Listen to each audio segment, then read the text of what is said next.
حضرت آدم علیہ السلام اور حضرت اماں حوا علیہ السلام کے متعلق سوال کرتے ہیں کہ حضرت آدم علیہ السلام اور اماں حوا علیہ السلام سے پہلے دنیا میں کیا تھا اور یہ دنیا کیسے وجود میں آئی۔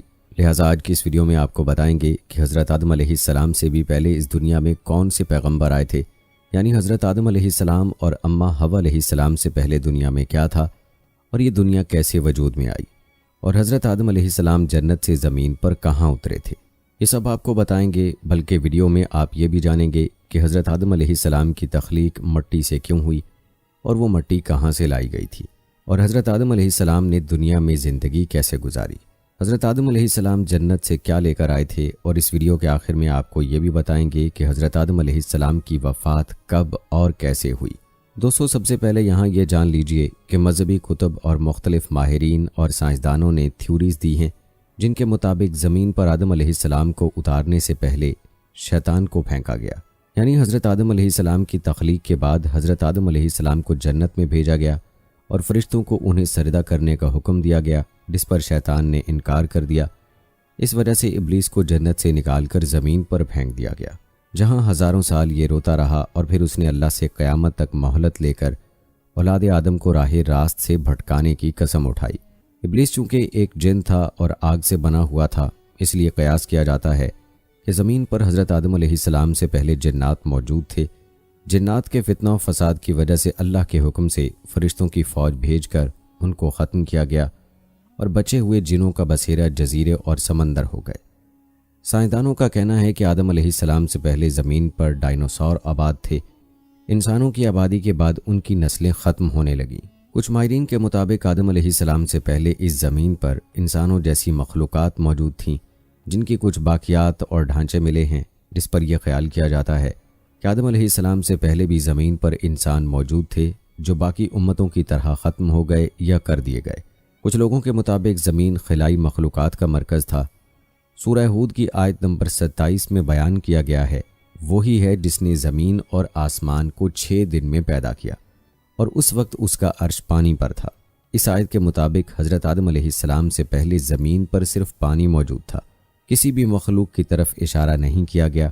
اس سے متعلق حضور صلی اللہ علیہ وآلہ وسلم سے لوگوں نے سوال کیا کہ آسمانوں اور زمین کے پیدا کرنے سے پہلے کیا تھا، تو آپ صلی اللہ علیہ وآلہ وسلم نے ارشاد فرمایا کہ اللہ کے سوا کچھ بھی نہ تھا، نہ اس کے اوپر ہوا تھی نہ اس کے نیچے ہوا تھی، مطلب یہ کہ کچھ نہ تھا۔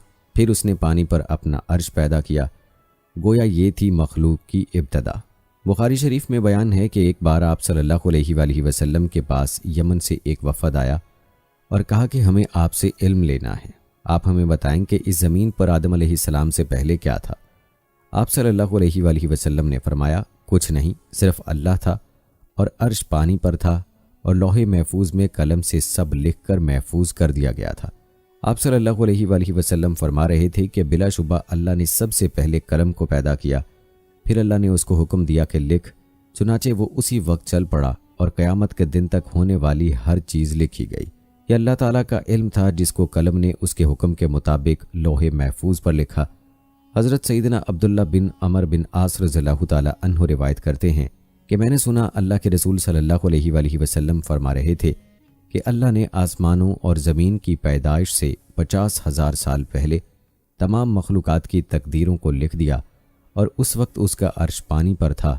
اس حدیث مبارکہ سے یہ بات واضح ہو گئی کہ سب سے پہلے پانی، پھر پانی پر عرش کی تخلیق ہوئی، پھر قلم کے فوراً بعد لوح محفوظ کو پیدا کیا گیا، جس پر سب کچھ جو قیامت تک ہونے والا تھا لکھ دیا گیا، پھر کائنات کے باقی مخلوقات، آسمان و زمین کی پیدائش وجود میں آتی گئی۔ حضرت ابو ہریرہ رضی اللہ تعالیٰ عنہ سے روایت ہے کہ جب نبی کریم صلی اللہ علیہ وآلہ وسلم سے دنیا میں چیزوں کے وجود میں آنے کی ترتیب پوچھی گئی تو انہوں نے میرا ہاتھ تھاما اور کہا کہ اللہ نے جب یہ دنیا بنائی تو ان کی ترتیب کچھ یوں تھی، ہفتے والے دن مٹی پیدا کی تو اتوار کو پہاڑ، پیر کو درخت، منگل کو تکالیف، بیماریاں، مسائل، بدھ کو نور، جمعرات کو چوپائے اس زمین پر پھیلا دیے، اور جمعے کے مبارک دن عصر سے رات کے درمیان آدم علیہ السلام کو پیدا کیا تھا۔ اس حدیث مبارکہ سے پتہ چلتا ہے کہ ابتدائی مخلوقات کی ترتیب کیا تھی۔ ان میں سب سے آخری نمبر حضرت آدم علیہ السلام کا تھا، جبکہ آدم علیہ السلام نسل انسانی میں سب سے پہلے اور تمام انسانوں کے باپ ہیں۔ جبکہ انسانوں سے پہلے فرشتے اور جن پیدا ہو چکے تھے۔ صاحب عقل مخلوقات میں سب سے پہلا نمبر فرشتوں کا، دوسرا نمبر جنوں کا اور آخری نمبر انسانوں کا ہے۔ فرشتوں کی تخلیق کے بعد جنوں کو بھی انسان سے پہلے پیدا کیا گیا تھا، جیسا کہ اللہ پاک سورہ الحجر آیت نمبر 27 میں ارشاد فرماتے ہیں، اور اس سے پہلے جنات کو ہم نے لو والی آگ سے پیدا کیا۔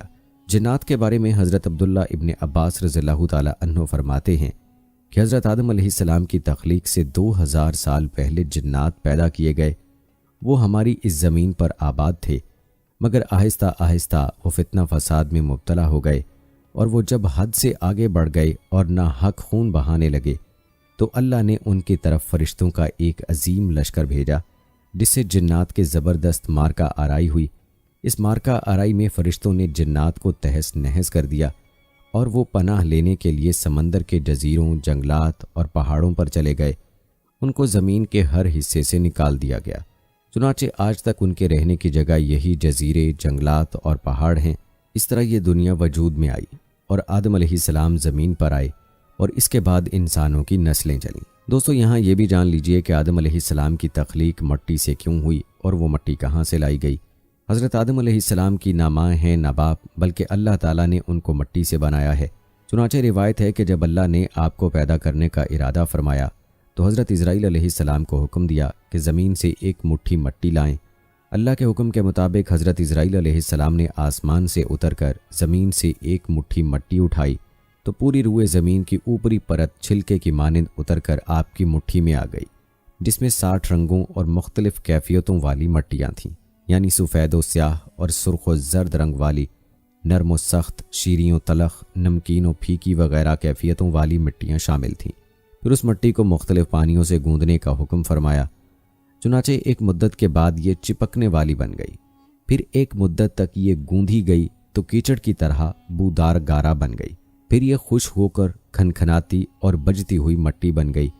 پھر اس مٹی سے حضرت آدم علیہ السلام کا پتلا بنا کر جنت کے دروازے پر رکھ دیا گیا، جس کو دیکھ دیکھ کر فرشتوں کی جماعت تعجب کرتی تھی، کیونکہ فرشتوں نے ایسی شکل و صورت کی کوئی مخلوق کبھی دیکھی ہی نہیں تھی۔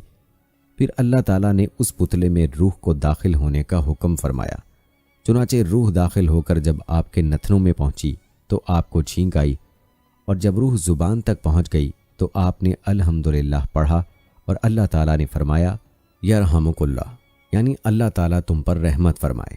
اے ابو محمد یعنی آدم، میں نے تم کو اپنی حمد ہی کے لیے بنایا ہے۔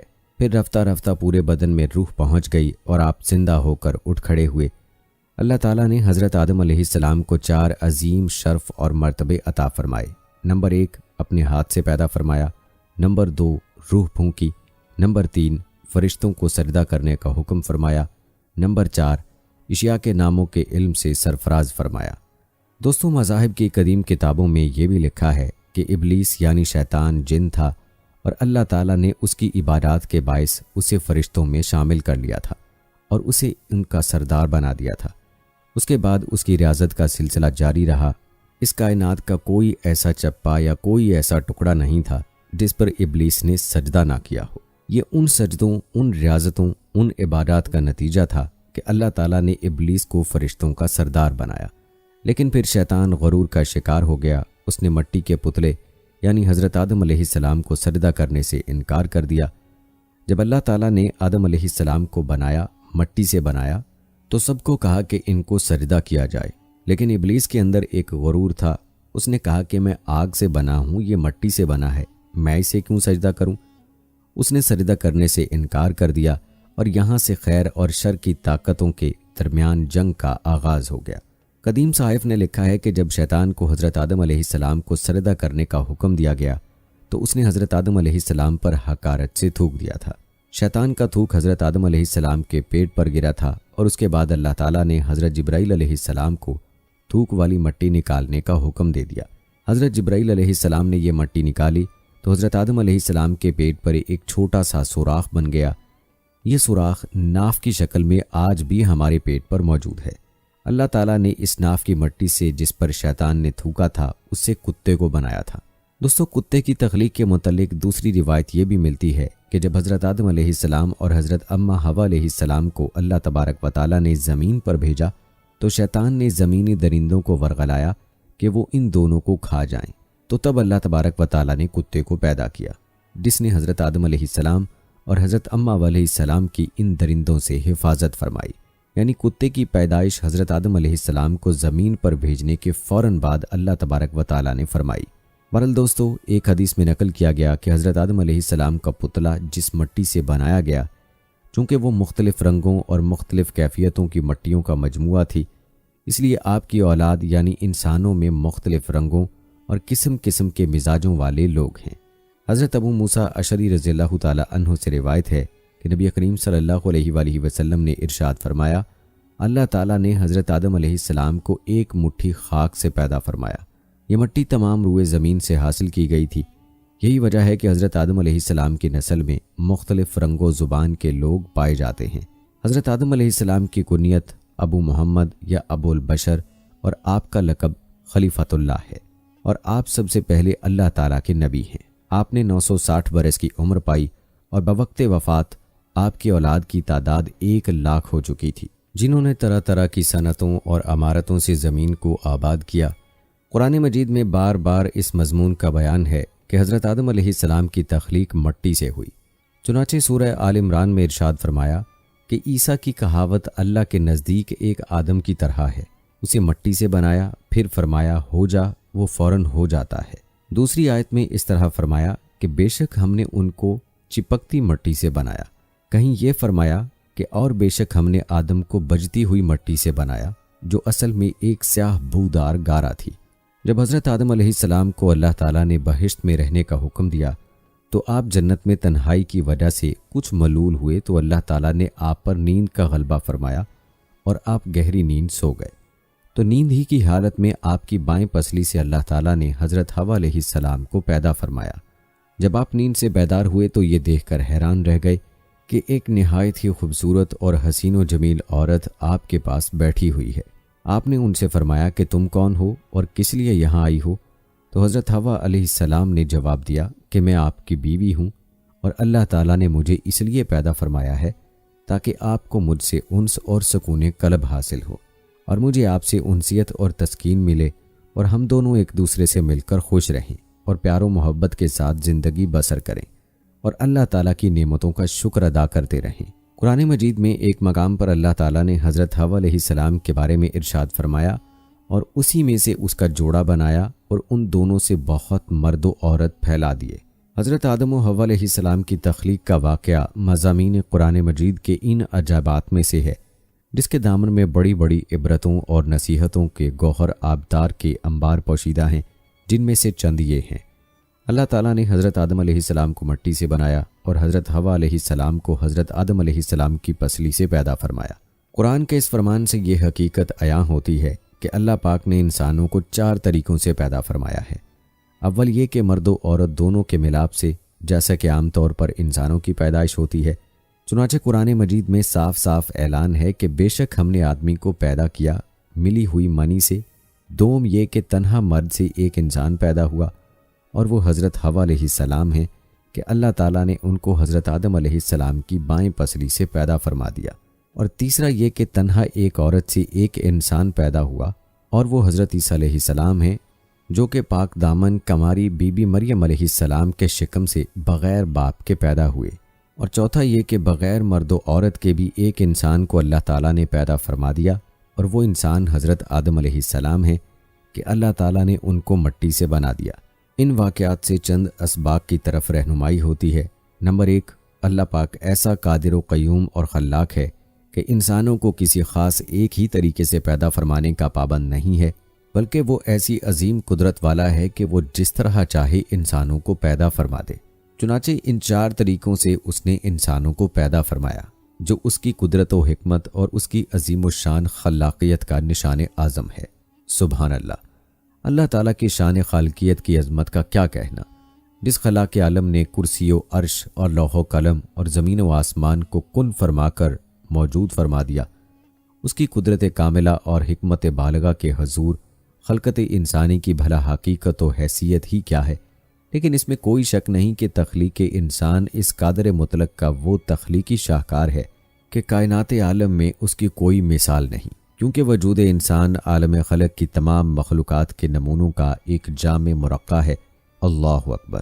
کیا خوب ارشاد فرمایا حضرت علی المرتضیٰ رضی اللہ تعالی عنہ نے کہ اے انسان، کیا تو یہ گمان کرتا ہے تو کہ ایک چھوٹا سا جسم ہے، حالانکہ تیری عظمت کا یہ حال ہے کہ تیرے اندر عالم اکبر سمٹا ہوا ہے۔ ممکن تھا کہ کوئی مرد یہ خیال کرتا کہ اگر ہم مردوں کی جماعت نہ ہوتی تو تنہا عورتوں سے کوئی انسان پیدا نہیں ہو سکتا تھا۔ اسی طرح ممکن تھا کہ عورتوں کو یہ گمان ہوتا کہ اگر ہم نہ ہوتیں تو تنہا مردوں سے کوئی انسان پیدا نہ ہوتا۔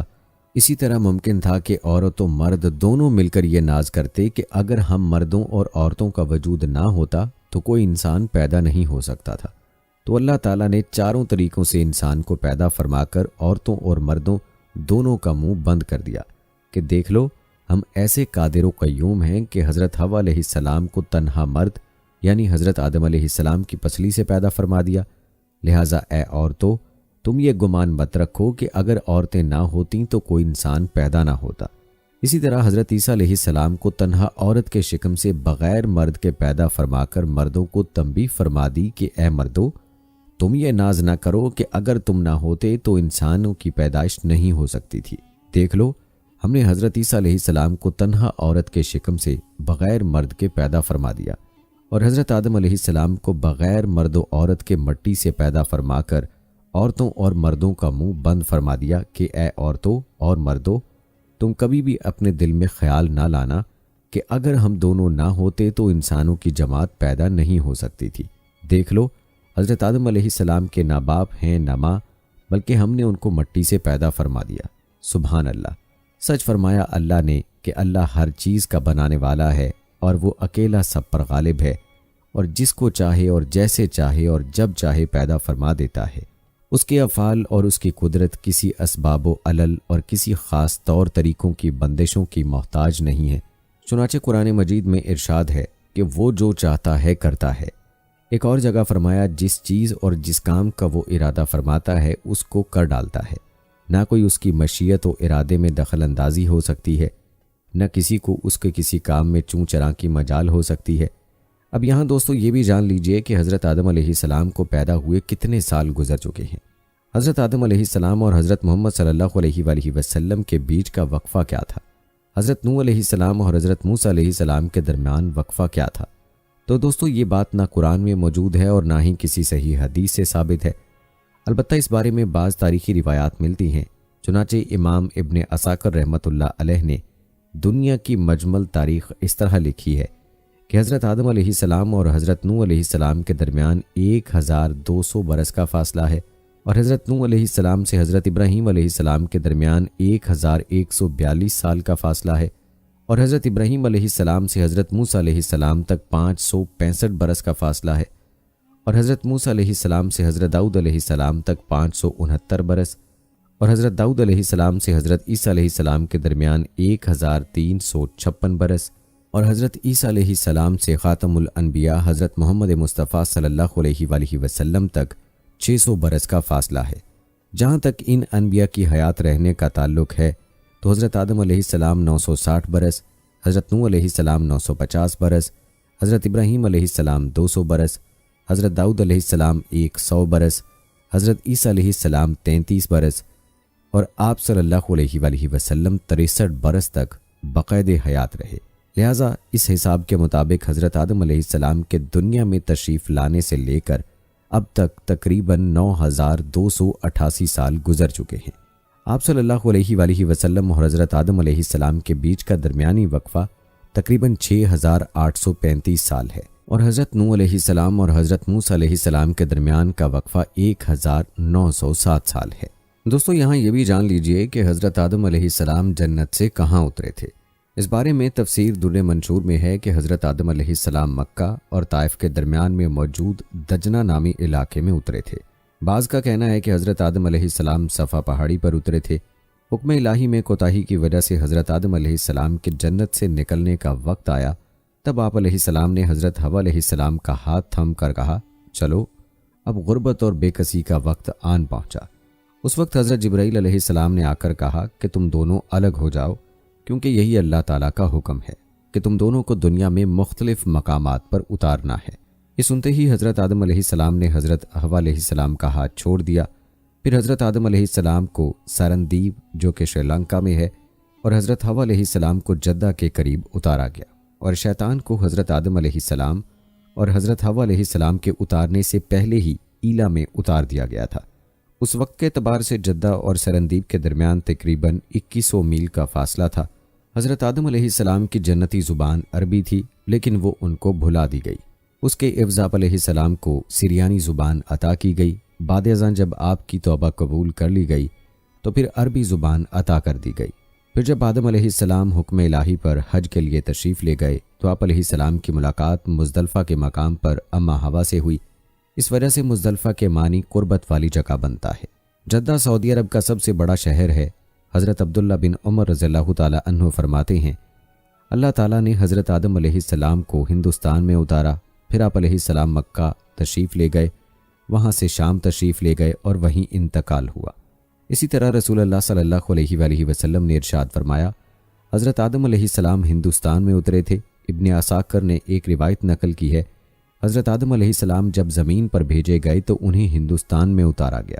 تاریخی اعتبار سے دیکھا جائے تو ہندوستان کے علاقہ سیلون کے جزیرے سرندیپ میں بوز نامی پہاڑی پر آدم علیہ السلام کے قدم کے نشان ملتے ہیں۔ بعد میں یہ پہاڑ سری لنکا کے حصے میں آ چکا ہے، جسے تاریخی روایات کے مطابق حضرت آدم علیہ السلام کے نقش پا سے منسوب کیا جاتا ہے۔ اسی مناسبت سے اس پہاڑ کو آدم کی چوٹی یا کوہ آدم کا نام دیا جاتا ہے۔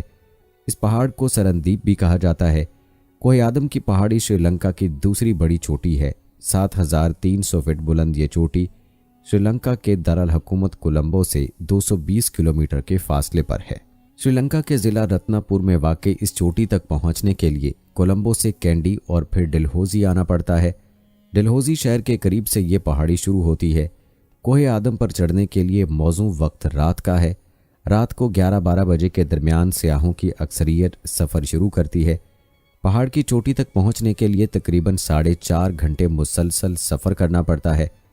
پہاڑ کو کاٹ کر 7,500 سیڑھیاں بنائی گئی ہیں۔ پہاڑ کا 2/3 سفر تو سیاح بآسانی طے کر لیتے ہیں، لیکن چوٹی کے قریب کا 1/3 سفر انتہائی دشوار ہے۔ یہاں سے آگے کے سفر میں پہاڑ کی عمودی سطح پر بنائی گئی ان سیڑھیوں کے دونوں جانب لگی سٹیل کی ریلنگ پکڑ کر ہی اوپر چڑھا جا سکتا ہے۔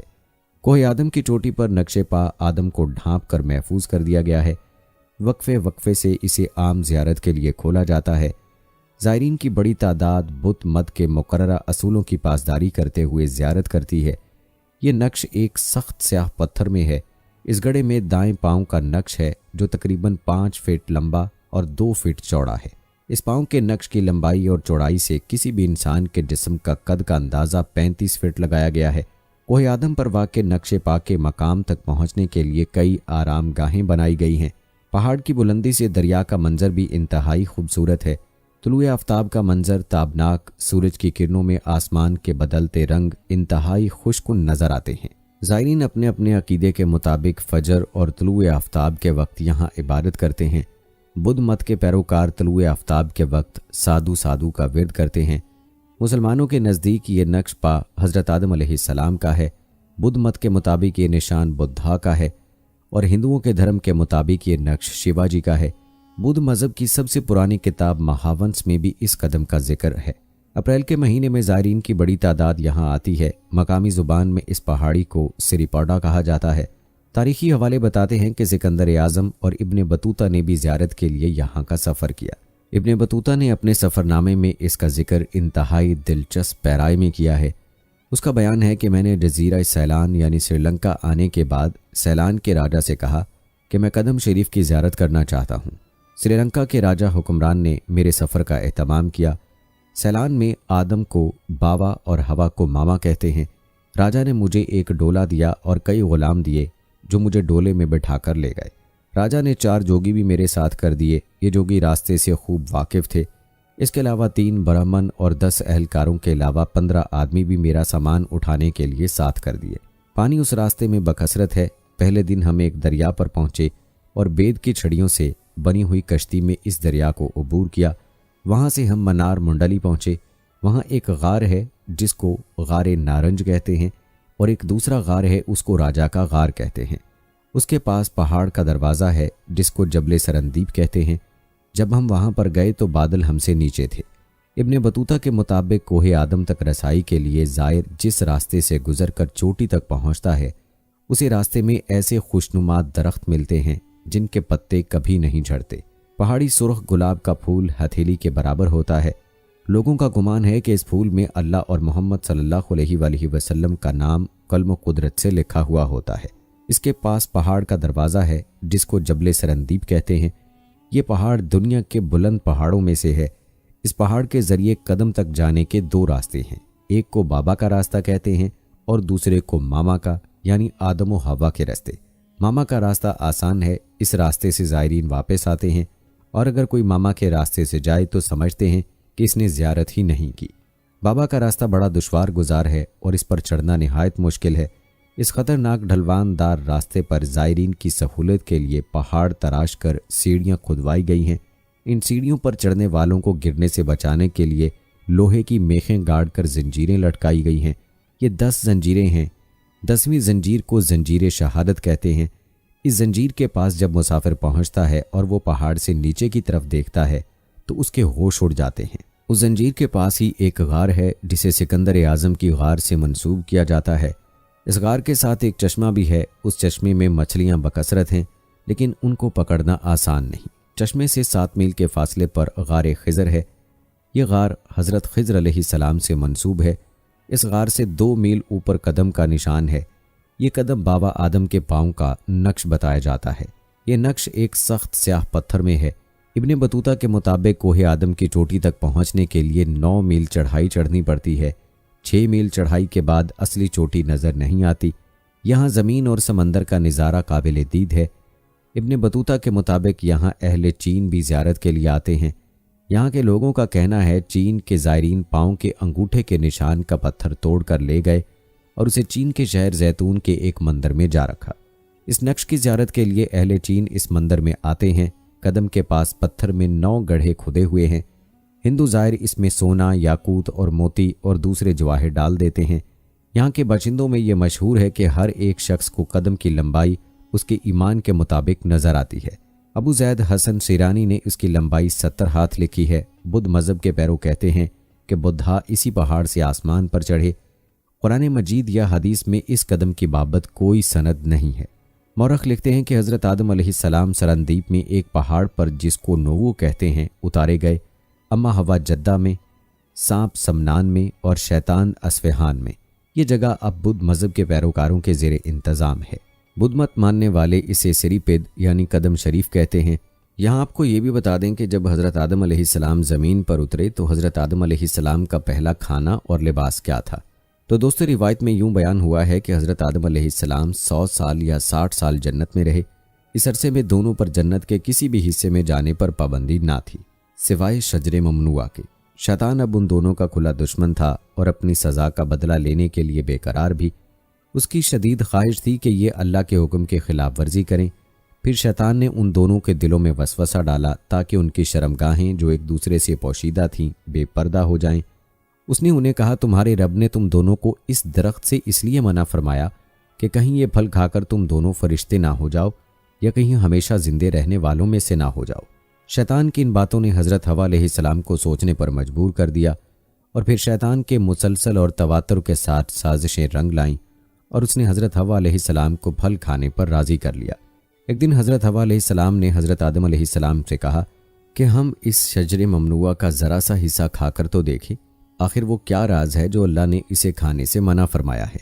شروع میں تو حضرت آدم علیہ السلام اس کے لیے قطعی طور پر تیار نہ تھے، لیکن پھر حضرت حوا علیہ السلام کے مسلسل اصرار پر بادل نخواستہ وہ بھی راضی ہو گئے۔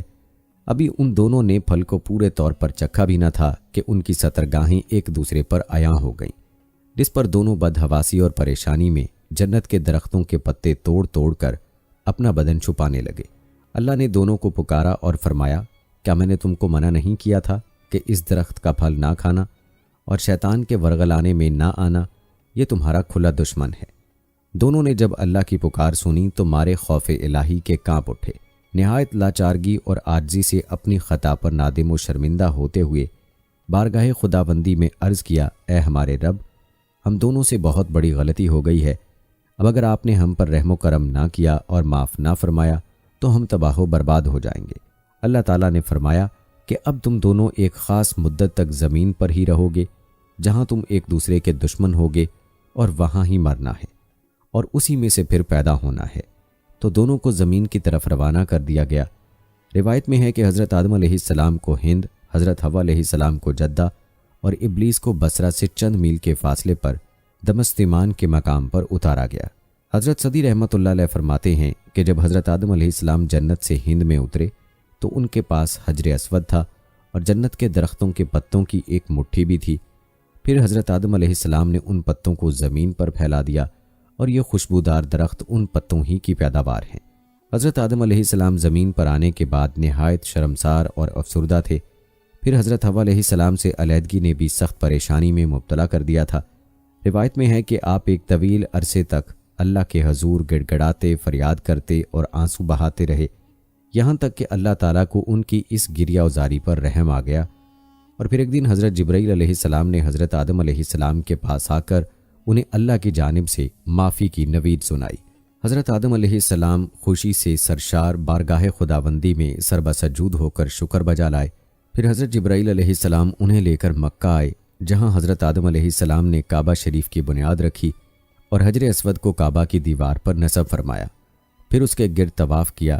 طواف سے فارغ ہو کر حضرت جبرائیل علیہ السلام انہیں جبل عرفات پر لے گئے، جہاں حضرت حوا علیہ السلام تشریف فرما تھیں، لیکن طویل عرصے کی جدائی اور حالات نے بہت سے جسمانی تغیرات پیدا کر دیے تھے، چنانچہ دونوں ایک دوسرے کو پہچان نہ پائے، جس پر حضرت جبرائیل علیہ السلام نے دونوں کا تعارف کروایا۔ حضرت عمر رضی اللہ تعالیٰ عنہ سے مروی ہے کہ نبی کریم صلی اللہ علیہ وآلہ وسلم نے فرمایا کہ جب حضرت آدم علیہ السلام سے لغزش ہو گئی تو انہوں نے اللہ تعالیٰ سے عرض کیا، اے میرے پروردگار، میں آپ سے محمد صلی اللہ علیہ وآلہ وسلم کے وسیلے سے سوال کرتا ہوں کہ آپ میری مغفرت فرما دیں۔ اللہ رب العزت نے فرمایا، تو نے محمد صلی اللہ علیہ وآلہ وسلم کو کیسے جان لیا جبکہ میں نے ان کو اب تک پیدا نہیں فرمایا؟ حضرت آدم علیہ السلام نے عرض کیا، اے پروردگار، جب آپ نے مجھے اپنے ہاتھوں سے پیدا فرمایا اور مجھ میں ڈانٹ ڈالی، پھر میں نے اپنا سر اٹھایا تو عرش پر لکھا دیکھا لا الہ الا اللہ محمد الرسول اللہ، تو میں نے جان لیا کہ جس ذات کا نام آپ نے اپنے نام کے ساتھ ملا لیا ہے، اس سے بڑھ کر آپ کے نزدیک اور کوئی محبوب نہیں ہو سکتا۔ تو اللہ نے فرمایا، اے آدم، تو نے سچ کہا، وہ میرے نزدیک سب سے محبوب ہیں، اور جب تو نے ان کے وسیلے سے مجھ سے مانگ لیا تو پس میں نے تیری بخشش کر دی، اور اگر محمد صلی اللہ علیہ وآلہ وسلم نہ ہوتے تو میں آپ کو بھی پیدا نہ کرتا۔ دوستو، اب آتے ہیں اس بات کی طرف کہ جو آج کی ویڈیو کا مقصد ہے کہ دنیا میں حضرت آدم علیہ السلام سے پہلے کون سے ایک پیغمبر کا تذکرہ ملتا ہے۔ تو جان لیجیے کہ حضرت آدم علیہ السلام سے پہلے ایک پیغمبر کو اللہ نے جنات میں بھیجا تھا۔ دوستو، جن اللہ کی مخلوق ہیں جنہیں انسان کی پیدائش سے بھی قبل پیدا کیا گیا تھا۔ بعض محققین اور تاریخ دان لکھتے ہیں کہ جنات کو آدم علیہ السلام کی تخلیق سے بھی 2000 سال قبل تخلیق کیا گیا تھا۔ قرآن حکیم میں اس کا ذکر اس طرح سے آیا ہے، اور ہم نے انسان کو کھنکتے ہوئے گارے سے پیدا کیا ہے اور جنوں کو اس سے بھی پہلے بے دھوئیں کی آگ سے پیدا کیا۔ ایک اور جگہ ارشاد مبارک ہے، اس نے انسان کو بجنے والی مٹی سے پیدا کیا اور جنات کو آگ کے شعلے سے پیدا کیا۔ ابن کثیر ان آیات کی تفسیر میں لکھتے ہیں کہ سلسال خشک مٹی اور جس میں آواز ہو فخار، آگ میں پکی ہوئی مٹی کو ٹھیکری کہتے ہیں۔ مارج سے مراد سب سے پہلا جن ہے جسے ابو الجن کہا جا سکتا ہے، جیسے حضرت آدم علیہ السلام کو ابو الآدم کہا جاتا ہے۔ یہاں مراد جنوں کا باپ یا جن بطور جنس کے لیے، جیسا کہ ترجمہ جنس کے اعتبار سے ہی کیا گیا ہے۔ لغت میں مارج آگ سے بلند ہونے والے شعلے کو کہتے ہیں۔ نار سے مراد ایک خاص نوعیت کی آگ ہے، نہ کہ وہ آگ جو لکڑی یا کوئلے جلانے سے پیدا ہوتی ہے، اور مارج کے معنی ہے خالص شعلہ جس میں دھواں نہ ہو۔ جس طرح پہلا انسان مٹی سے بنایا گیا، پھر تخلیق کے مختلف مدارج سے گزارتے ہوئے اس کے جسد خاکی نے گوشت پوست کے زندہ بشر کی شکل اختیار کی اور آگے اس کی نسل نطفے سے چلی، اسی طرح پہلا جن خالص آگ کے شعلے یا آگ کی لپٹ سے پیدا کیا گیا، اور اس میں اس کی ذریت سے جنوں کی نسل پیدا ہوئی۔ ان کا وجود بھی اصلاً ایک آتشی وجود ہی ہے، لیکن جس طرح ہم محض ایک تودہ خاک نہیں ہیں، اسی طرح وہ بھی محض شعلہ آتشی نہیں ہے۔ ایک روایت میں آیا ہے کہ جنوں کو جمعرات کو تخلیق کیا گیا تھا، جنوں کو اللہ تعالیٰ نے اپنی عبادت کے لیے پیدا کیا تھا، جس کی تصدیق قرآن مجید نے ان الفاظ میں کی ہے، اور میں نے جنوں اور انسانوں کو اس لیے پیدا کیا کہ وہ میری عبادت کریں۔ اس آیت مبارکہ سے ثابت ہو رہا ہے کہ انسان ایک مخلوق ہے جسے اللہ نے عبادت کے لیے پیدا کیا ہے۔ حضرت آدم علیہ السلام کی خلقت سے پہلے جنات کے درمیان پیغمبر مبعوث ہوئے ہیں، کیونکہ اللہ پاک قرآن مجید میں خلقت کے مقصد کو جن و انس کی عبادت اور ان کو کمال تک پہنچانا بیان کرتا ہے اور فرماتا ہے میں نے جن و انس کو عبادت کے لیے خلق کیا ہے۔ روایت میں آیا ہے کہ ایک شامی مرد نے حضرت علی رضی اللہ تعالی عنہ سے پوچھا کہ کیا خدا نے جنات کی جانب کسی پیغمبر کو بھیجا ہے؟ علی رضی اللہ تعالی عنہ نے جواب میں فرمایا ہاں، ایک پیغمبر جس کا نام یوسف تھا ان کی ہدایت کے لیے بھیجا گیا، لیکن انہوں نے اسے شہید کر دیا۔ یہ روایت بھی دلیل ہے کہ جنات میں ان کے ہی 9 سے پیغمبر ہوتے تھے۔ اس بنا پر جو کچھ ہم نے بیان کیا ہے اس سے واضح ہوا کہ جن بھی مکلف ہیں اور فرائض رکھتے ہیں اور انسان کی خلقت سے پہلے ان کی ہدایت کے لیے پیغمبر مبعوث ہوئے ہیں، لیکن اس کی کیفیت ہمارے لیے واضح نہیں۔ دوستو، معراج کے سفر میں نبی کریم صلی اللہ علیہ وآلہ وسلم جب پہلے آسمان پر پہنچے تو وہاں آپ صلی اللہ علیہ وآلہ وسلم نے حضرت آدم علیہ السلام کو دیکھا، جن کے دائیں جانب بھی لوگوں کی جماعتیں تھیں اور بائیں جانب بھی۔ آپ صلی اللہ علیہ وآلہ وسلم نے دیکھا کہ حضرت آدم علیہ السلام جب دائیں جانب دیکھتے ہیں تو ہنستے ہیں اور بائیں جانب دیکھتے ہیں تو روتے ہیں۔ حضرت صلی اللہ علیہ وآلہ وسلم فرماتے ہیں کہ میں نے حضرت جبرائیل علیہ السلام سے پوچھا، اے جبرائیل یہ کیا ہے؟ انہوں نے کہا یہ حضرت آدم علیہ السلام ہیں اور یہ ان کی اولاد کی روحیں ہیں۔ جب دائیں جانب دیکھتے ہیں جو جنتی ہیں تو ہنستے ہیں، اور جب بائیں جانب دیکھتے ہیں جو جہنمی ہیں تو روتے ہیں۔ اس کے ساتھ ہی دوستو یہاں یہ بھی جان لیجئے کہ حضرت آدم علیہ السلام نے زمین پر آ کر سب سے پہلے کس چیز کی خواہش کی؟ تو دوستو حضرت آدم علیہ السلام جب جنت سے زمین پر تشریف لے آئے تو بارگاہ خداوندی میں عرض کیا کہ خدایا، میں یہاں نہ تو ملائکہ کی تسبیح و عبادت کی آواز سن سکتا ہوں، نہ ہی کوئی عبادت خانہ نظر آتا ہے، جیسا کہ آسمان میں بیت المعمور دیکھتا تھا جس کے ارد گرد ملائکہ طواف کرتے تھے۔ اس پر اللہ پاک کا حکم آیا کہ جاؤ، جہاں پر ہم نشان بتائیں وہاں پر کعبۃ اللہ بنا دو اور اس کے ارد گرد بھی طواف کر لو، اس کی طرف نماز بھی ادا کر لو۔ جبرائیل علیہ السلام ان کی رہبری کے لیے ان کے ساتھ چل پڑے اور انہیں اس مقام پر لے آئے تھے جہاں سے زمین بنی تھی، یعنی جس جگہ جھاگ بنی تھی، اور پھر وہی جھاگ پھیل کر پوری زمین بنی۔ حضرت جبرائیل علیہ السلام نے اپنا پر مار کر 7ویں زمین تک بنیاد رکھ دی، جس کو ملائکہ نے 5 پہاڑوں کے پتھروں سے بھرا: کوہ طور، کوہ لبنان، کوہ جودی، کوہ طور زیتہ اور کوہ ہرا۔ بنیاد بھرنے کے بعد نشان کے لیے چاروں طرف کی دیواریں بھی اٹھا دیں۔ اس طرف حضرت آدم علیہ السلام نماز بھی پڑھتے رہے اور طواف بھی کرتے رہے۔ طوفان نوح تک کعبہ اسی حالت میں رہا۔ طوفان کے وقت وہ عمارت آسمان پر اٹھا لی گئی اور وہ جگہ ایک اور اونچے ٹیلے کی صورت میں رہ گئی، مگر لوگ پھر بھی برکت کے لیے یہاں آتے تھے اور آ کر دعائیں مانگتے تھے۔ پھر حضرت ابراہیم علیہ السلام کے زمانے تک کعبہ اسی حالت میں رہا۔ جب حضرت اسماعیل علیہ السلام اور حضرت حاجرہ علیہ السلام یہاں آ کر رہے اور یہاں کچھ آبادی ہو گئی تو حضرت حاجرہ علیہ السلام کے انتقال کے بعد حضرت ابراہیم علیہ السلام کو حکم ہوا کہ حضرت اسماعیل علیہ السلام کو ساتھ لے کر خانہ کعبہ کی عمارت تعمیر کریں۔ اس کی نشانی اس طرح کی گئی کہ ایک بادل کا ٹکڑا بھیجا گیا تاکہ اس کے سائے سے کعبے کی حد مقرر کی جائے۔ حضرت جبرائیل علیہ السلام نے اس سائے کی مدد سے خط کھینچا اور حضرت ابراہیم علیہ السلام نے اس خط پر اس قدر کھدائی کی کہ بنیاد آدم نمودار ہو گئی۔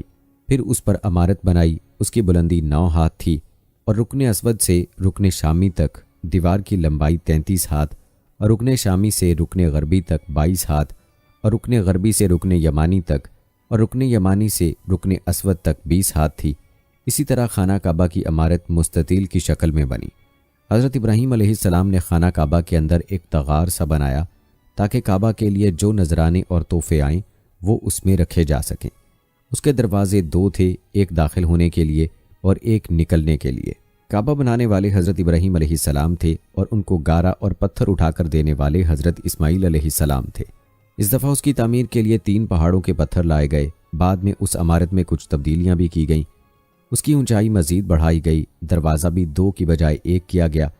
یہاں دوستو آپ کو یہ بھی بتا دیں کہ آدم علیہ السلام اللہ تعالیٰ کے برگزیدہ نبی تھے۔ جب اللہ تعالیٰ نے انہیں پیدا کرنا چاہا تو فرشتوں اور ابلیس سے کہا، میں کھنکھناتے ہوئے سیاہ اور سڑے ہوئے گارے سے ایک انسان بنانے والا ہوں۔ جب میں اسے ٹھیک طرح سے بنا کر مناسب شکل دے دوں اور اس میں اپنی روح پھونک دوں تو تم سب اس کے آگے سجدے میں گر پڑنا۔ الغرض اللہ تعالیٰ نے پوری زمین سے ایک مٹھی مٹی لی۔ یہی وجہ ہے کہ آدم علیہ السلام کی اولاد میں کوئی گورا ہے، کوئی کالا ہے، کوئی سانولا ہے، کوئی نرم ہے، کوئی سخت ہے، کوئی ناپاک ہے، کوئی پاک ہے۔ پھر اللہ تعالیٰ نے اس مٹی کے خلاصے سے گارا تیار کیا۔ جب گارا سیاہ اور بدبودار ہو گیا اور اس سے کھن کھن کی آواز آنے لگی تو اللہ تعالیٰ نے اپنے دونوں ہاتھوں سے آدم علیہ السلام کا پتلا بنایا۔ پھر اللہ نے پتلے کو کچھ عرصے کے لیے ویسے ہی چھوڑ دیا۔ جب ابلیس نے اسے دیکھا تو اس کے گرد چکر لگانے لگا اور اس کو بغور دیکھتا رہا۔ اس نے دیکھا کہ پتلا اندر سے خالی ہے تو وہ سمجھ گیا کہ آدم اپنے اوپر قابو نہ رکھ سکیں گے۔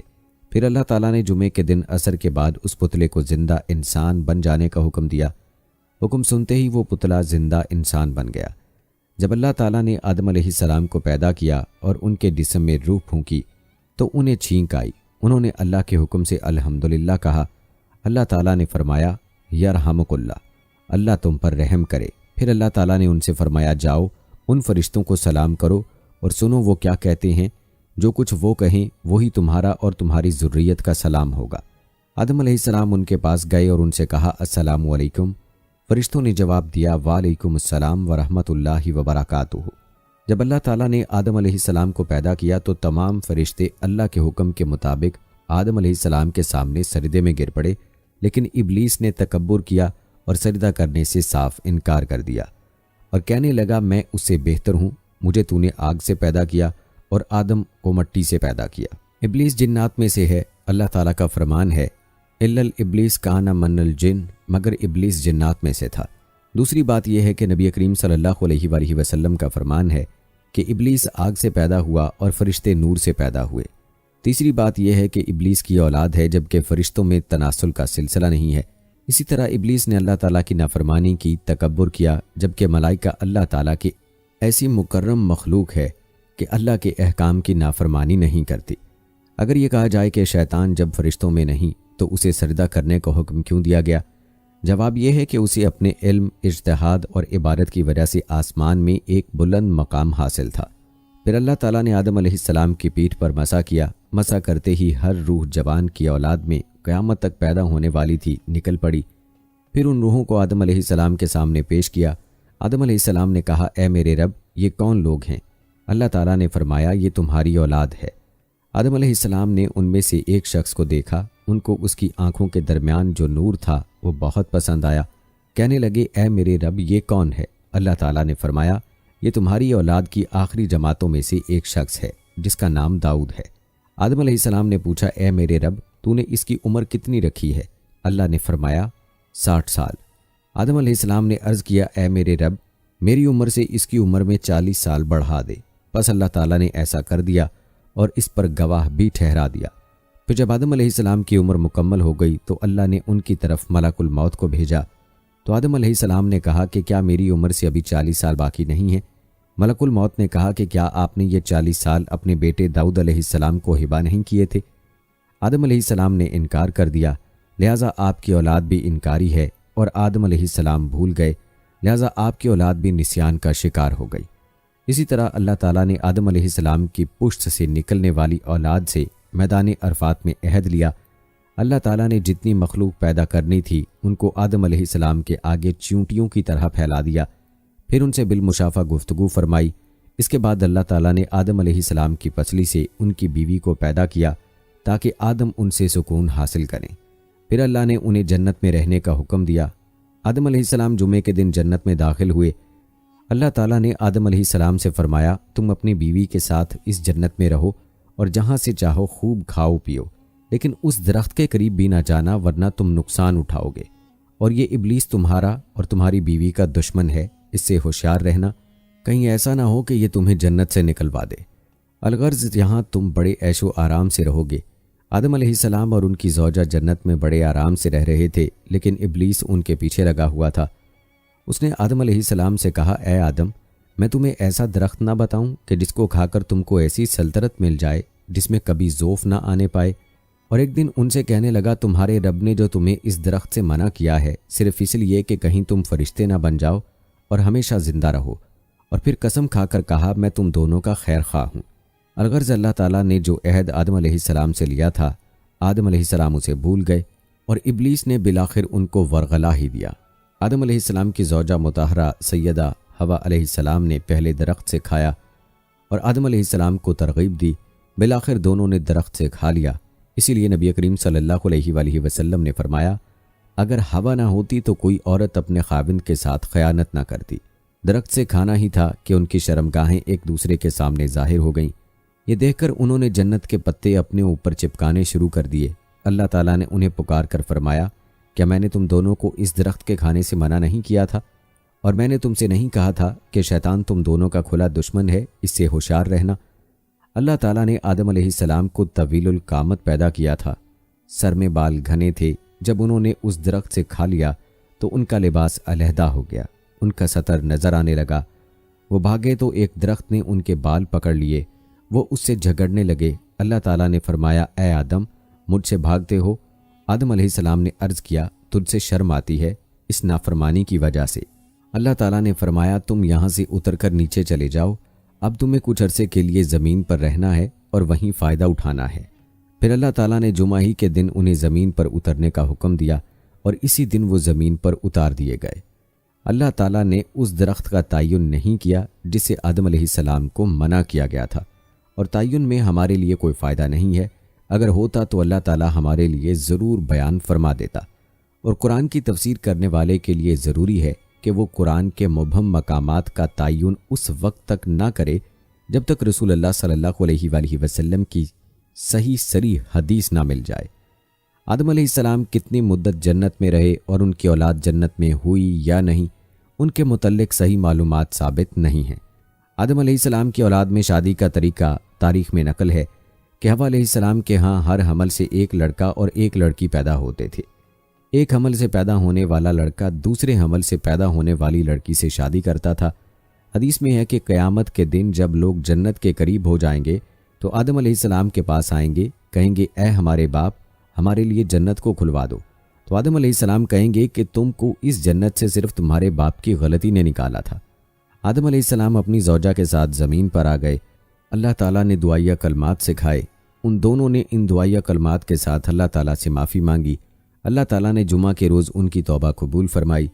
جب آدم علیہ السلام زمین پر رہنے لگے تو پھر اللہ نے ان کے لیے عمدہ لباس کا انتظام فرمایا، اور اللہ تعالیٰ نے ان کی اولاد کو عزت و کرامت سے سرفراز فرمایا۔ بحر و بر میں ان کی نقل و حرکت کے لیے سواریاں مہیا کیں اور ان کے لیے پاکیزہ کھانوں کا انتظام فرمایا، اور اپنی بہت سی مخلوقات پر برتری عطا فرمائی۔ آدم علیہ السلام کی اولاد بہت ہوئی، ان میں سے دو نے ایک مرتبہ اللہ تعالیٰ کی راہ میں قربانی پیش کی۔ اللہ نے ایک کی قربانی قبول فرمائی، دوسرے کی نہیں۔ جن کی قربانی قبول نہیں ہوئی اپنے بھائی سے کہنے لگا، میں تجھے ضرور قتل کروں گا۔ بھائی نے جواب دیا کہ اللہ تعالیٰ تو متقی لوگوں کی قربانی قبول فرماتا ہے، تم میں تقوی نہیں ہے، اس لیے تمہاری قربانی قبول نہیں ہوئی، اس میں میرا کیا قصور ہے؟ بالآخر اس نے اپنے بھائی کو قتل کیا۔ قتل کرنے کے بعد سمجھ نہیں آیا کہ اپنے مقتول بھائی کی لاش کا کیا کرے۔ اللہ تعالیٰ نے ایک کوا بھیجا جو زمین پر اتر کر زمین کو کوریدنے لگا۔ قاتل بھائی نے کوے سے سیکھا کہ کس طرح اپنے بھائی کی لاش کو چھپائے، پھر اپنے اس فعل پر بہت شرمندہ ہوا اور افسوس کیا۔ قاتل کا نام قابیل تھا، مقتول کا نام حابیل تھا۔ قابیل پہلا شخص ہے جس نے بنی آدم میں قتل کو جاری کیا۔ آدم علیہ السلام بہت روئے اس قتل پر اور افسوس کیا۔ آدم علیہ السلام کی عمر اللہ تعالیٰ نے 1000 سال رکھی تھی۔ آدم علیہ السلام نے 40 سال اپنی عمر میں سے داؤد علیہ السلام کو ہبہ کیے تھے۔ بہرحال اللہ تعالیٰ نے آدم علیہ السلام کی عمر 1000 سال کر دی اور داؤد علیہ السلام کی عمر 100 سال کر دی۔ حابیل کے مرنے کے بعد اللہ تعالیٰ نے آدم علیہ السلام کو ایک بیٹا دیا، انہوں نے ان کا نام شیس علیہ السلام رکھا، اور اپنی وفات سے پہلے حضرت شیس علیہ السلام کو وصیت کی۔ جب فرشتوں نے حضرت آدم علیہ السلام کی روح قبض کر لی، فرشتے اپنے ساتھ کفن اور خوشبو لے کر آئے تھے۔ پھر فرشتوں نے انہیں غسل دیا، کفن پہنایا اور نماز جنازہ پڑھی، قبر کھودی اور لحد میں دفن کیا۔ پھر کہا، اے بنی آدم، یہ ہے تکفین و تدفین وغیرہ کا طریقہ۔ آدم علیہ السلام کا انتقال جمعہ کے روز ہوا، دفن کی جگہ نامعلوم ہے۔ آدم علیہ السلام کے انتقال کے بعد سیدہ حوا علیہ السلام کا انتقال ہو گیا۔ آدم علیہ السلام کا قد 60 ہاتھ تھا۔ ابو ہریرہ رضی اللہ تعالیٰ عنہ سے روایت ہے کہ نبی کریم صلی اللہ علیہ وآلہ وسلم نے فرمایا، موسیٰ علیہ السلام نے آدم علیہ السلام سے بحث کی کہ آپ نے لوگوں کو اپنی غلطی گناہ کے سبب سے جنت سے نکلوایا اور انہیں بدبخت بنایا۔ آدم علیہ السلام نے فرمایا، اے موسیٰ علیہ السلام، اللہ تعالیٰ نے آپ کو رسالت اور کلام کرنے کے لیے چنا، اور آپ مجھے ایک ایسے معاملے میں ملامت کر رہی ہیں جو اللہ تعالیٰ نے میری تخلیق سے قبل لکھ دیا تھا۔ رسول اللہ صلی اللہ علیہ وآلہ وسلم نے فرمایا، آدم علیہ السلام دلیل کے ذریعے موسیٰ علیہ السلام پر غالب آ گئے۔ اور ہاں دوستو، آخر میں حضرت آدم علیہ السلام کی وفات کب اور کیسے ہوئی، اس حوالے سے آپ کو آگاہ کر دوں کہ جب حضرت آدم علیہ السلام حابیل کی موت کی وجہ سے بے قرار رہتے تھے، تب اللہ پاک نے حضرت جبرائیل علیہ السلام کو ان کی تسلی کے لیے بھیجا۔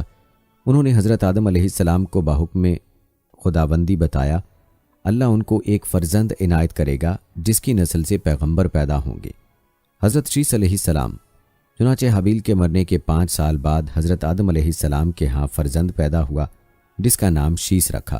اس کا مطلب ہے اللہ کا دیا ہوا تحفہ۔ یہ نام رکھنے کی وجہ یہ ہے کہ حابیل کے مرنے کے 5 سال بعد اللہ پاک نے ان کو شیس عطا فرمایا۔ جب حضرت آدم علیہ السلام کی وفات کا وقت قریب آیا تو انہوں نے اپنے بیٹوں سے فرمایا کہ بیٹو، میرا جنت کے پھل کھانے کا جی چاہ رہا ہے۔ وہ تلاش کے لیے نکل گئے تو انہیں سامنے سے فرشتے آتے ہوئے ملے جن کے پاس حضرت آدم علیہ السلام کا کفن اور خوشبو تھی، اور ان کے پاس کلہاڑے اور ٹوکریاں بھی تھیں۔ انہوں نے کہا کہ آدم کے بیٹو، تمہیں کس چیز کی تلاش ہے؟ انہوں نے کہا کہ ہمارے والد بیمار ہیں اور جنت کے میوے کھانے کی خواہش رکھتے ہیں۔ فرشتوں نے کہا کہ واپس چلے جاؤ، تمہارے والد فوت ہونے والے ہیں۔ اور جب فرشتے حضرت آدم علیہ السلام کی روح قبض کرنے کے لیے آئے تو حوا علیہ السلام نے ان کو دیکھ کر پہچان لیا اور وہ حضرت آدم علیہ السلام سے چمٹ گئیں۔ حضرت آدم علیہ السلام نے فرمایا کہ مجھ سے الگ ہو جاؤ، پہلے بھی مجھے تمہارے ذریعے سے ہی مصیبت پہنچی تھی، مجھے میرے رب کے فرشتوں کا ساتھ دینے دو۔ فرشتوں نے ان کی روح قبض کی، غسل دیا، کفن پہنایا، خوشبو لگائی، آپ کی قبر کھودی اور لحد تیار کی۔ حضرت جبرائیل علیہ السلام نے ان کے بیٹے حضرت شیس علیہ السلام کو نماز جنازہ پڑھنے کا طریقہ بتایا۔ آپ علیہ السلام نے نماز جنازہ پڑھائی۔ عام طور پر تاریخی کتب میں حضرت آدم علیہ السلام کی عمر مبارکہ 960 سال بیان کی گئی ہے۔ کہتے ہیں آپ کو جبل ابی قبیس کے گھر غار کنز میں دفن کیا گیا۔ حضرت ابن عباس رضی اللہ تعالیٰ عنہ کے بقول حضرت نوح علیہ السلام نے طوفان کے بعد کشتی سے اتر کر آپ کو بیت المقدس میں دفن کیا۔ حضرت حوا علیہ السلام کے بارے میں بھی بہت سی روایات ہیں کہ آپ بھی آدم علیہ السلام کی وفات کے 1 سال بعد ہی انتقال فرما گئیں اور ان کے ساتھ ہی دفن ہوئیں۔